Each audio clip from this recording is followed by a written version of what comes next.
Isang malungkot na balita para sa Japanese boxing dahil itong si Tsutsumi na siyang nakalaban nitong ating kababayang si Nonito Donaire kahapon lamang ay literal po na pumanaw na ang karera bilang isang elite fighter.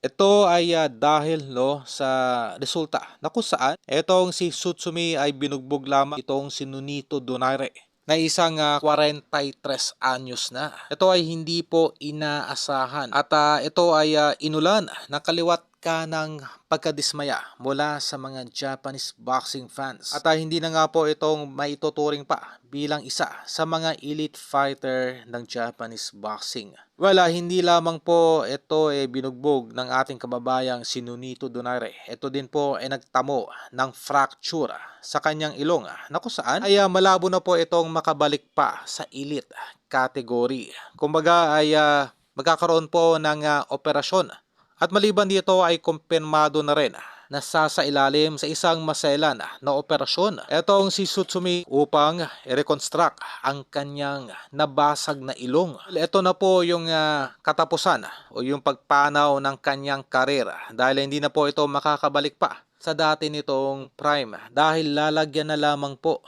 ng suporta yung kanyang ilong para ito ay maayos pa. Sa madaling salita, hindi na po ito papayagan pa ng kanyang doktor na bumalik pa sa boxing.